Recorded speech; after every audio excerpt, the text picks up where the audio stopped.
The afterlife and reincarnation have pretty much been proven beyond any reasonable doubt in scientific circles. As a Harvard-educated neurosurgeon, Dr. Eben Alexander was a man of logic, dismissing the entire idea of an afterlife. But I know now that's completely false. 17 years ago, a rare bacterial meningitis put him in a coma, taking him to the brink of death and beyond. I was gone from this world for the next 7 days. Now, he says he can prove heaven exists. My brain was so damaged from this meningitis that there's really no place that it could have hosted a dream or hallucination. In this episode of BSU, you'll learn exactly what Dr. Eben saw on the other side. I was rescued by the slowly spinning of pure white light. Why he believes death is not the end, but a new beginning. And that's what we're talking about. Scientific evidence proving the afterlife. And the one thing that matters most in the end. When you die, your life flashes before your eyes, and the only thing you find to be important is... Before your near-death experience, you were a Harvard-educated neurosurgeon, a man of science. Take us back to that version of Dr. Eben Alexander and what he believed about death and the afterlife. Well, this is taking you back to November of 2008, right before my coma. And at that time, I was 54 years old and spent, all that time honing a very kind of conventional scientific worldview and teaching neurosurgery, thinking I knew something about brain, mind, and consciousness. I'd been very much influenced by my adoptive father, who had been a combat surgeon in the Second World War in the Pacific Theater. And he came back from that conflict relatively unscathed, I believe, because he had a strong belief in God. Now, he was very scientific. He headed up a neurosurgical training program, so he had to know a lot about science, cosmology, physics. But he knew that, this beautiful, loving force that he could detect in prayer was real. And like many of us who grew up in the 60s and 70s, I knew that science is a pathway to truth. And also, like many of us, I made the mistake of thinking that a deterministic Newtonian science is a pathway to truth. And it reminds me of a beautiful quote from Werner Heisenberg, one of the Nobel Prize winners for quantum physics, who said that the first gulp from the glass of natural sciences will lead you towards atheism, but at the bottom of the glass, God is waiting for you. That's because Heisenberg knew exactly where quantum physics was leading in terms of its demonstration of the primacy of consciousness. And so anyway, but that's who I was before, and so I thought I was a full believer in scientific materialism or physicalism, the notion that only the physical world exists, and therefore the brain must somehow muster consciousness out of the workings of the physical substance, the brain. But I know now that's completely false. And there are many other scientists along with me on this beautiful journey of discovery, but it all started, for me personally, with that near-death experience that proved to me that consciousness is much more than something that can be generated by, the neocortical cells of the brain. So that's who I was before. Wow. So what you're saying is before the near-death experience, you believed that consciousness was created by the brain? Yes, and therefore I tended to doubt free will. Just, as materialist proponents of their view will tell you, if it's all just chemical reactions and electron fluxes in the brain of material stuff that's following the laws of physics, chemistry, biology, where would you ever inject this thing we call free will? And so we really have to leap beyond that model to come to something that makes much more sense. And explaining these extraordinary human experiences, you need a bigger model of the universe. And you ended up getting that bigger model through this near-death experience. Well, it came out of nowhere. 4:30 in the morning, I woke up November 10th of 2008, severe back pain, soon realized severe headache. Thought if I got down the hallway into a hot bathtub, maybe that would help. It didn't. I almost couldn't get back to my bed. When I did, I collapsed writhing in cold sweat, pain. And my youngest son came into the room. He was Bond, that's his name, 10 years old. He came in and started rubbing my temples, and when he did, I felt like he'd driven a white-hot spike through my head. I mean, horrific pain. And that's really about the last thing I remember. And I kind of lapsed into unconsciousness. I started having grand mal seizures. My family was very alarmed. They called the EMTs who came to our house but couldn't break the seizures. And that was it for me. I was gone from this world for the next 7 days. I remember nothing of being taken to the emergency room. A lumbar puncture showed I had severe bacterial meningitis. And I was put on a ventilator on 3 powerful intravenous antibiotics up on the medical ICU, where I languished for the next 7 days. Now, to my family and to my doctor friends and nurses who knew me, they were just witnessing this body that was trying to die. It was a very severe case of meningitis, and the good news about meningitis is it's a perfect model for human death. That turned out to be a real gift to me because it is so destructive to the human part of the brain, the neocortex, the outer surface, that to have any kind of experience when you have a severe meningitis is a remarkable occurrence. And in fact, there's a medical case report on my medical records that came out in September of 2018, Journal of Nervous and Mental Disease.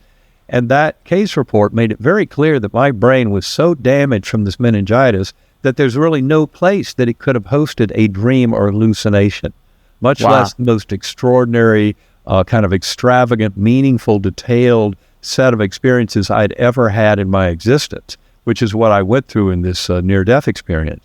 And in fact, the other key thing about that case report is not only do they make it clear that this brain could not have hosted a dream or hallucination, but also my recovery is really inexplicable. And in fact, the case review scientific editors of that journal challenged the authors and said, well, how do you explain this unprecedented recovery of his against an E. coli meningoencephalitis involving all of his brain, all lobes of his brain?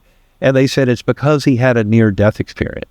They knew of other cases, as did the peer review editors of the journal, of people who had had severe illnesses that then had a miraculous recovery in the setting of a near-death experience, in the setting of a spiritual journey. And essentially what that's teaching us is we're all spiritual beings in a spiritual universe. And the scientific community is rapidly moving along to this very same conclusion. And that's what I think is so exciting about the times we live in. Over the last 10, 15 years, there's been a tremendous shift in the scientific world over the nature of these kinds of experiences and what they tell us about reality. But the one thing we've learned for sure is the pathway to truth is not enhanced by denying and debunking and refusing to believe the evidence that's there to prove it to us. And when you recognize how common near-death experiences are, they happen in about 1/5 of people who have cardiac arrest and come back to this world. About 1/5 of them have a profound kind of spiritual experience that helps them come to a deeper understanding of their relationship with the universe, which is what this is all about. Wow. I definitely want to dive deeper into this blend of science and spirituality. But before we do, can you take us through this journey that happens? So you have zero brain activity and you enter this spiritual journey. Can you walk us through what are some of the first things you see and just take us through that journey? Absolutely. It's important to point out there's one atypical feature of my journey that I've really not heard about to any big degree in anyone else's, and it was my amnesia. I had no memory of Eben Alexander's life, no knowledge of humanity, of this earth or this universe. It really was an empty slate. And that I basically never heard of that happening in another NDE to this degree. But I only discovered in the months and years after my coma why that amnesia was so important, because there were certain things that I had to be shown about consciousness and awareness so that I wouldn't just reject the whole package. So anyway, for me in that amnesic state, it started in what I call the earthworm's eye view, very primitive, coarse, unresponsive realm. It was like being in dirty jello. I felt like that lasted for a very, very long time. I don't know how long, but the good news is it didn't last forever. I was rescued by this slowly spinning of pure white light that had fine silvery and golden tendrils all around it. And as it came towards me, I recognized that that light was packaged with a perfect musical melody. And this is music of an idealized form. So music so beautiful, it could never even be rendered in our four-dimensional space-time in this world. But in that world, that's the world where musicians, composers would encounter this idealized form of music. For me, it served as a portal that led up into this brilliant, ultra-real Gateway Valley. And the Gateway Valley, of course, that's the area where we would reunite with souls of departed loved ones, where we go through life reviews, feel what it was like to be in our own presence, kind of witness our ego mind, because we're on the receiving end in that life review. Is this heaven? Yes. Well, it's part of it. Heaven is a gigantic kind of spiritual set of realms, and it varies all the way from the lowest spiritual realms, like I encountered that Earth Form I View, up through these kind of mid-level, beautiful, detailed. This Gateway Valley had many Earth-like features. I was a speck of awareness on a butterfly wing. I never had any body awareness at all, but I was perceiving things around me. And thousands of other butterflies looping and spiraling in these vast formations. There was this beautiful young woman beside me. She was absolutely essential to this, because I was witnessing all these thousands of beings dancing in the meadow down below me. And I remember this beautiful girl on the butterfly wing who I got to know so well through this mind meld. She would look at me with this look of pure love. She never had to say a word, but her mind, her mental awareness and her emotional truth came into my awareness. And in many ways, it was so reassuring. Her message to me, as I wrote it down in words weeks later when I came back to this world, but when it was delivered, it was pure conceptual knowing. You are deeply loved and cherished forever. You have nothing to fear. You were richly cared for. And I cannot tell you how reassuring and beautiful and affirming that was in that moment. Now, it's important to point out that a huge part of my journey, for your audience who may not have read up my book, Proof of Heaven, but a huge part of the journey had to do with the fact that I was adopted. My birth mother was I was 11 days old when I was taken from her by social services for failure to thrive. That was right before Christmas in 1953, but she was unwilling to let me go, so she wouldn't sign the papers, which meant I got stuck in a baby dorm for 4 months, waiting for her, and finally in April to sign those release papers to let me go. But that 4 months was a big smoking crater in my life without, a loving kind of mother presence or anything. Now, I'm not looking for sympathy. All I'm saying is my dad, who was, the neurosurgeon, my adoptive father, told me there's no way you could remember anything that happened when you were that young. He was trying to reassure me that there was no abandonment wound. And I now know that he was wrong. I respect him tremendously, and he was right about so many things, but about this, he was incorrect. And that abandonment wound was something that was deep inside of me in my subconscious, but it had kind of led to the way I dealt with the world and kind of lacked trust for the world. That is all the way up to my NDE, when I had this profound revelation and sense of connection. And of course, for people who've read the book Proof of Heaven, they'll realize that the identity of that guardian angel, who was so obvious to me, who I encountered multiple times in passing through that Gateway Valley realm in my near-death experience. It turns out that when I discovered her identity 4 months after my coma, it had a lot to do with my adoption history. And all of a sudden, everything kind of came together. And that discovery had to do with a picture that was sent in the mail by my adoptive sister, who was still alive. And I remember looking at it, putting it up on my dresser, my eyes just filled with tears. But it was really the next morning that I fully got it, because I was sitting there in the same room reading this book by Elizabeth Kubler-Ross. It's called Life After Death. And on page 28 in that book, she describes this young girl who had a profound NDE, goes to heaven, has a beautiful experience. She's welcomed there by her brother. But when she comes back to this world, she's talking with her father and says, "But I don't get it. I don't have a brother." And he says, "Well, you did. He died 4 months before you were born, so we never told you about his existence." So they never mentioned him, and yet he was real, and that's who welcomed her to heaven. And I read that story, and I looked up on the dresser at the picture I'd just gotten in the mail the afternoon before, and went, "Oh my God." And I tell you, I was down on my knees, just, I couldn't believe it, because it brought all of this together. So you get this picture in the mail, and then you realize this person was actually your biological sister, who you had never met before because you were adopted. And that person that you're looking at is also the same person that was your guardian angel on your near-death experience journey. Yes. And I recognized her in the picture. She's looking at me like, do you finally get it? It took you a while, didn't it? But anyway, yeah, I did get it finally, Betsy. So, wow. I just got the chills. A huge wave of chills through my whole body. Yo, real quick. Mike, the quant in our partnership, has brought to my attention that only 48% of you that listen or watch BSU regularly are actually subscribed. Yeah, so if you can go ahead and subscribe now, that'd be great. Okay? And back to the show.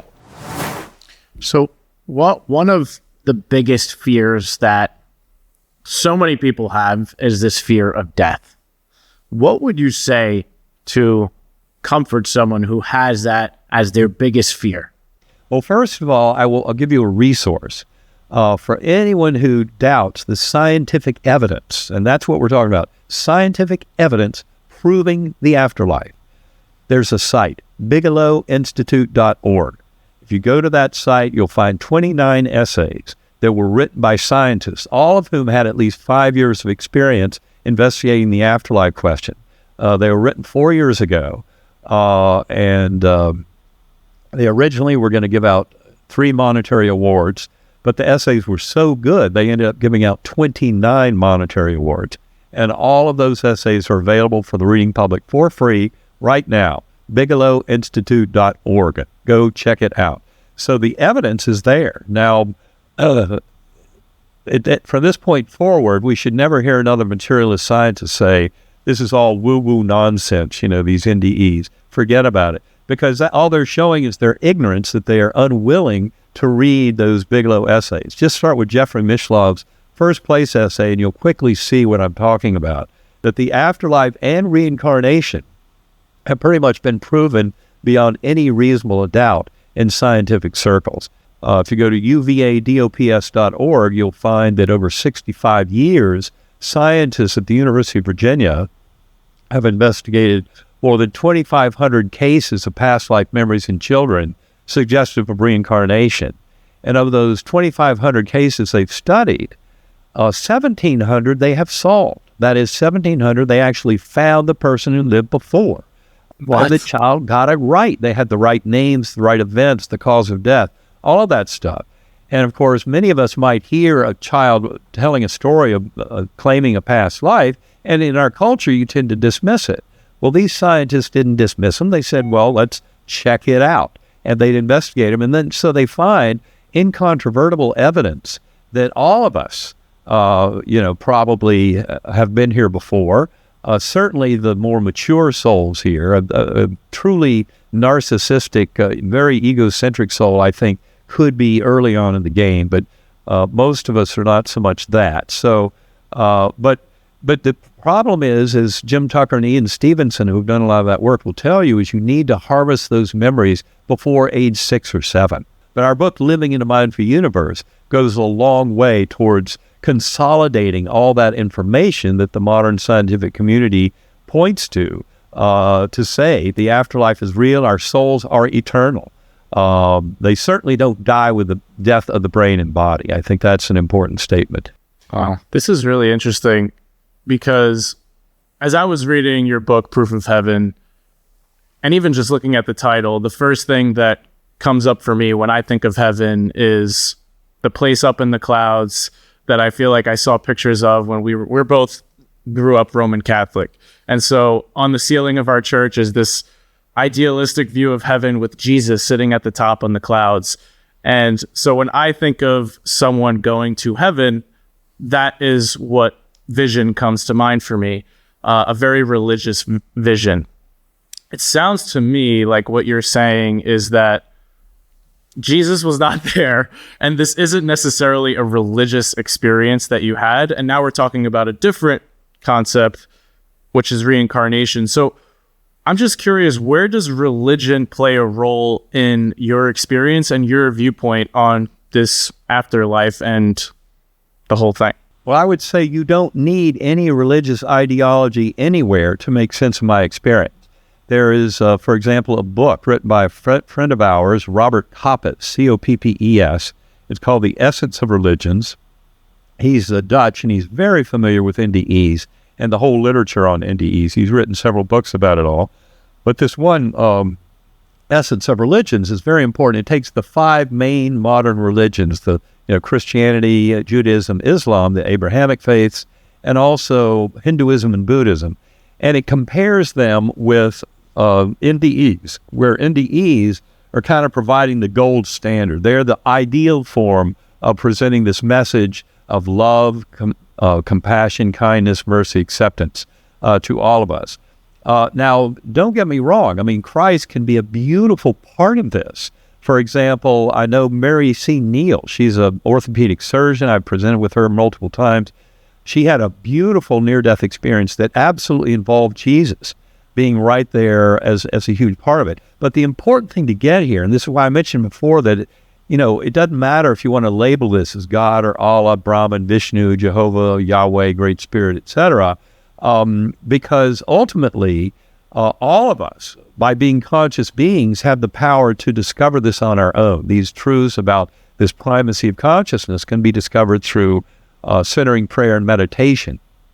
But the key thing, for example, I know early on when I would give my talks, some people in the audience might complain and say, well, I thought heaven was only, for Christian.